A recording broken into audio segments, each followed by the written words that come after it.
Halo jamaah Asyuton, aka Syudi Nonton, bagaimana kabarnya? Masih ingatkah Anda tentang pandemi sekitar 3 tahun yang lalu? Sebegitu banyaknya orang yang menjadi korban, ditinggalkan orang tersayang, terampasnya hak untuk bersosialisasi, hingga begitu banyak orang yang harus rela kehilangan pekerjaan, termasuk saya sendiri. Dan film yang akan kita tonton kali ini adalah film yang mengisahkan sebagian peristiwa pada waktu itu. Langsung saja santuikan posisi badan, yuk nonton, dan inilah dia. Alkisah berlatar pada bulan April tahun 2020 di mana kasus Covid sedang mewabah di Amerika sehingga membuat pemerintah harus melakukan karantina. Skin bermula dengan memperlihatkan seorang pria muda bernama Jajang sedang membeli stok makanan untuk bekal karantina tersebut. Tak lama kemudian ia mendapatkan pesan dari orang tak dikenal yang memuji bool kekarnya yang masih ranum. Singkat cerita, setelah dia sampai di rumahnya, tiba-tiba seseorang berbaju hitam merangkak masuk dan mencoba membunuhnya.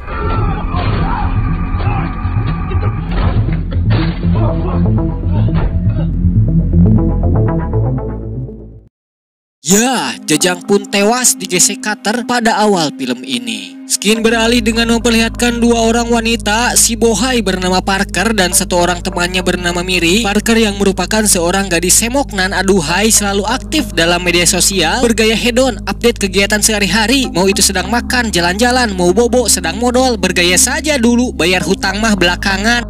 Mereka berdua berencana untuk melakukan karantina mandiri di sebuah villa pinggir danau dekat hutan, cocok bagi orang yang sudah risih dengan omongan tetangga. Sampainya di sana, mereka berdua mencoba menikmati indahnya suasana alam yang jauh dari hingar-bingar perkotaan. Singkat cerita, malam pun tiba. Ketika mereka berdua sedang asik melihat berita seorang biduan versus Bapak RT, tiba-tiba Miri merasakan keberadaan orang lain di luar villa yang ketika mereka memastikannya, tiba-tiba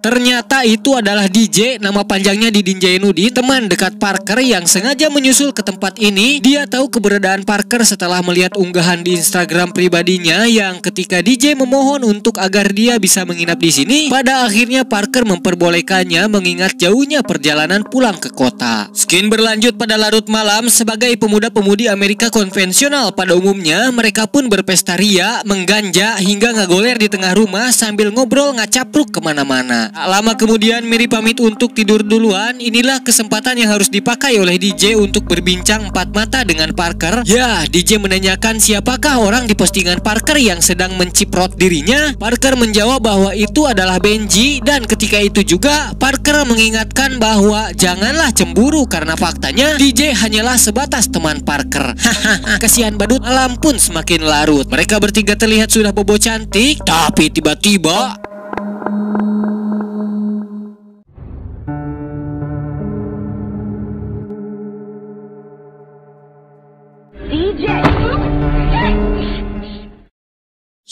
DJ telah menyadari bahwa ada orang lain di rumah ini, sehingga dia pun menyuruh Parker untuk pergi dan menunggu di mobil. Yang ketika Parker mencoba melihat ke kamar Miri dari luar, inilah yang terjadi.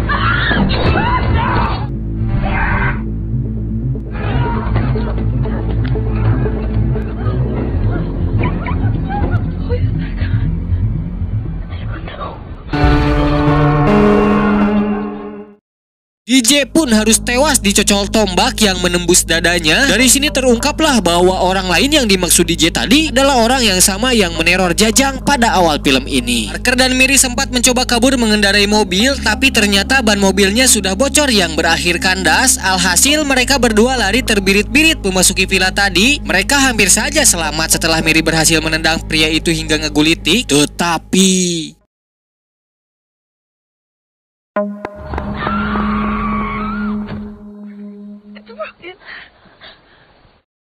meski Miri berhasil selamat, tetapi dia mengalami patah kaki yang menyulitkannya untuk bergerak, sehingga Parker menyuruhnya untuk pura-pura mati saja. Sementara itu Parker yang masih dikejar pria tadi berhasil tertangkap, namun ironisnya Parker bisa membalikan keadaan.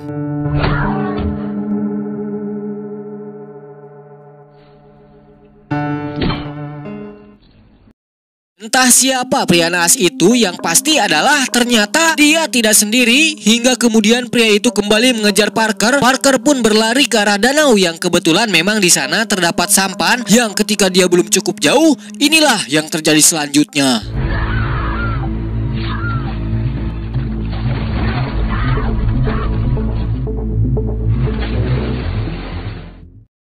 Parker pun memilih untuk berenang, kemudian menepi ke daratan. Dia lantas berlari ke satu-satunya rumah yang dekat dengan villa tadi, tapi tak ada respon dari orang rumah hingga Parker akhirnya masuk lewat jendela. Tetapi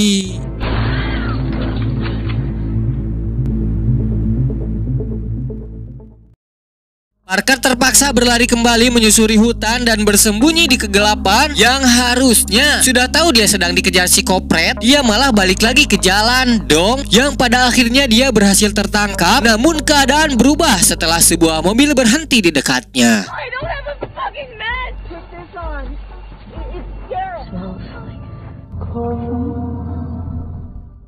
Sial bagi Parker, ternyata wanita di dalam mobil itu adalah Pamela, istri dari pria yang mengejarnya. Sementara itu di sisi yang lain, Miri dengan tertatih-tatih masuk ke dalam villa untuk mengobati kakinya yang patah. Hingga kemudian dia melihat mobil kuning yang terparkir di halaman villa yang membuatnya lantas kembali bersembunyi. Parker dibawa oleh pria tadi yang kita sebut saja si Abah bersama Pamela. Dari sini kita akan tahu bahwa pria yang dibunuh Parker tadi adalah anak mereka. Sementara tujuan awal mereka menangkap Parker adalah ternyata Benji pun merupakan anak bungsu mereka yang sudah mati 3 hari yang lalu karena dinyatakan positif COVID. Mereka mengindikasikan bahwa Parker lah penyebab itu semua. Sehingga Pamela yang merupakan seorang dokter itu pun melakukan swab test pada Parker. Parker yang merasa bahwa dirinya sehat-sehat saja menyangkal pernyataan mereka. Tapi ketika hasil tes itu menyatakan bahwa Parker positif corona tapi tidak bergejala, dia pun hanya bisa pasrah. Sementara itu Miri mencoba menghubungi 911 berharap bantuan segera datang. Pada saat itu juga si Abah menyadari bahwa ada seseorang yang memakai wifi, sehingga Pamela menyuruh si Abah untuk mengecek wanita di halaman rumah tadi yang tak lain adalah Miri. Ketika itu Pamela sudah berniat untuk menghabisi Parker dalam rangka balas dendam atas kematian anak-anaknya. Tapi tiba-tiba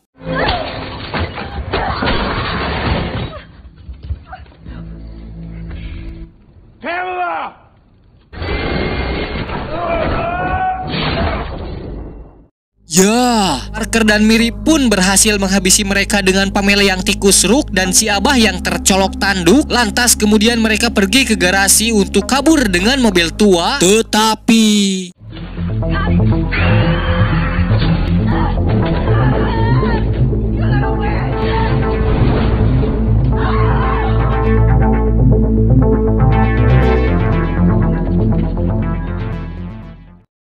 pada akhirnya Pamela tidak mampu untuk membalaskan dendam anaknya. Yang ironisnya malahan mereka sekeluarga yang justru meninggal duluan. Pada saat itu juga aparat yang lucu ini baru nongol dong. Padahal semua kekacauan sudah beres dong. Lagi-lagi dan lagi aparat ini memang tidak berguna kalau dalam film. Dari capek ah.